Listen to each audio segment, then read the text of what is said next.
Tom Fitton, the president of Judicial Watch, who joins us now. Tom, good morning. Good morning. How are you guys? We're doing great. Boy, what do you make of the Democrats' latest round of impeachment pushing, as the polling shows that it's only helping the president in battleground states?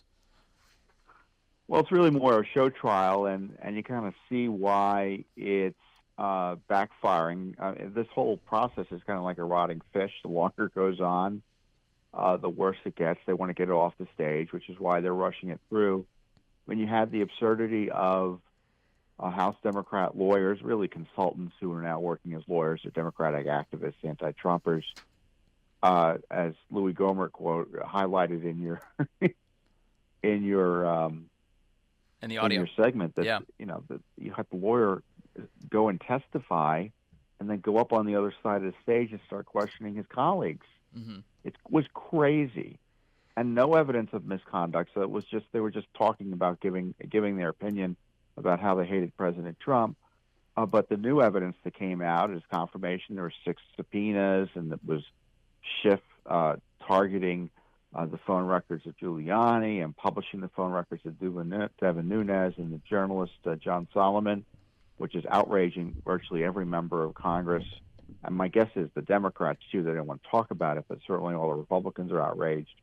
And so we had a hearing about that abuse of power, but not by the president. Not by the president. You were talking about how this affects public opinion. You and Vince were just talking about that. But the ultimate goal here is to make sure that this president is the third president to be impeached. That's all I kept hearing this morning on the news, is President Trump will be the third president to be impeached.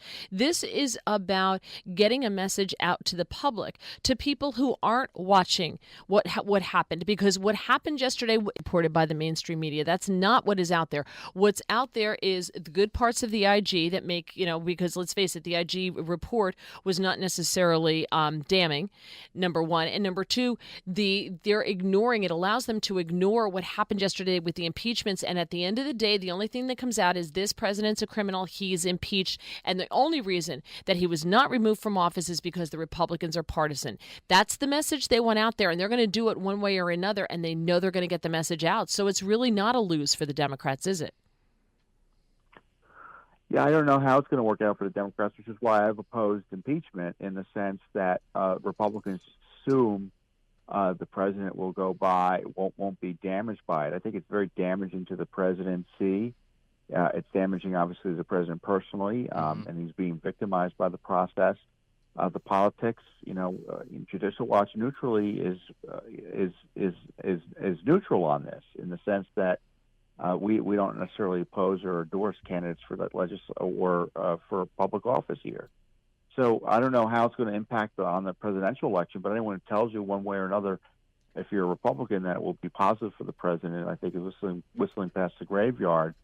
So I don't know, but but you're right, Mary, about this being a distraction from the fact that the president is actually a crime victim, as confirmed by the IG report, which, as you point out, wasn't all perfect.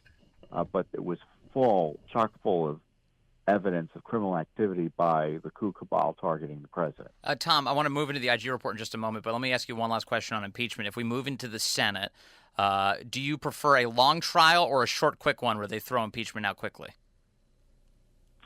I don't think there should be a trial. I think this is further evidence yesterday, and the craziness that we'll see, where the president will be impeached for investigating, asking questions about their preferred candidate. Yep. And complaining about their obstruction, their effort to destroy him. There should be no trial based on all this abuse. All right, so I guess a short one would be the best response. There you go. Okay, more with Tom Fitton in just a moment. We'll speak about that Inspector General report and his thoughts on it. 6:43 on WMAL. Inspector General comes out yesterday, says that the investigation into the Trump campaign in Russia was launched properly, but conducted deeply improperly.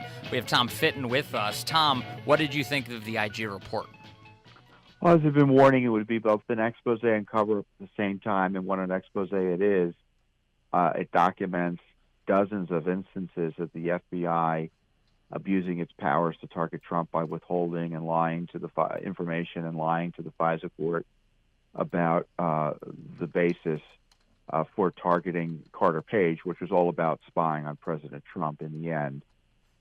There were just wild abuses of power and misconduct throughout the Justice Department and FBI in this process targeting Trump, and the IG giving the leadership an out in launching the investigation doesn't hold water, and the report itself actually belies the good faith basis that the IG suggested the FBI had, and now we have Durham saying the IG is wrong. So this is a confirmation that ultimately the president was a crime victim, because recall one of the lawyers involved, as the IG report confirms, tampered with evidence to keep the FISA warrant process going. But that lawyer has been referred to John Durham, though, for criminal charges, correct? Yeah, he's been referred for prosecution, but nothing's happened yet. So that's my concern. Is Durham just doing administrative review, or is he going to be doing the more direct action of prosecution? We'll see. But clearly they disagree with the IGs, which is what IGs have done, which is typically if the bureaucrat has a pretextual reason or a legal reason for doing something, their job is, according to the IG's own report, not to second-guess it. And that's not exactly what we expect IGs to be doing. And when you see all of the misconduct behind the targeting of Trump, and they all knew there was nothing there, yet they continued to harass and investigate him. And this IG report isn't just about what they did in terms of the FISA-gate warrants, but it's also about what Mueller did, because Mueller took up the baton and continued to harass the president, even though, as the IG points out, there was never any good faith basis to begin any investigation against the president, whether or not they had the procedural excuses to do so or not.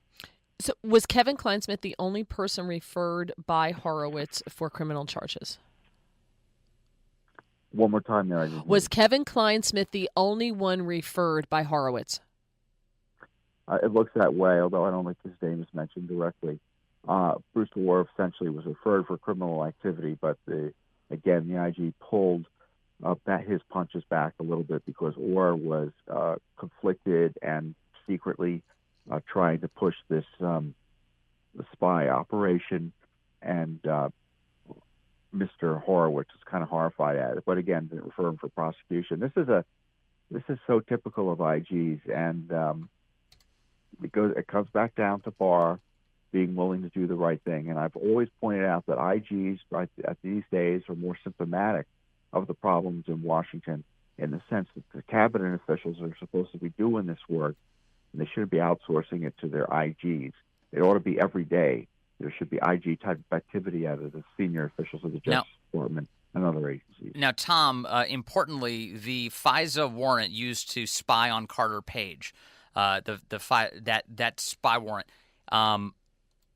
the Steele dossier paid for by Hillary Clinton is described by the Inspector General as central and essential to being able to secure that warrant. That flies directly in the face of what Adam Schiff told us in February of last year, that it was only narrowly used in that FISA warrant application. But when you look at the way that the House Republicans on the Intel Committee and the House Democrats on the Intel Committee reported what was going on in that FISA warrant application, how do you score it? Oh, we were being lied to and misled by the Democrats. It's pretty clear, who were carrying water for the Obama administration and their former political candidate Hillary Clinton. Everyone who looked at the dossier recognized it was a fraud, yet it was used. Again, the IG says it was central to the report. To the FISA warrants. But on the other hand, I think it was McCabe who testified nearly a year ago. Or 2 years ago, no dossier, no FISA warrant. The IG confirmed much of what we already know. Look, much of this was old news to me. Judicial Watch had gotten many of these documents as long as a year ago, well over a year ago. Look, I'm waiting for the prosecution, folks, and I don't see any action yet. We need to get action. No, right, I'm with you on that one. Amen, Tom. All right, good. Tom Fitton, Mary Walter, thank you very much, Tom. Good to have you. You're welcome. All right, and coming up, we're going to talk about that snow in the forecast. We'll find out a little bit more about it coming up, 6:53 on WMAL. Is not being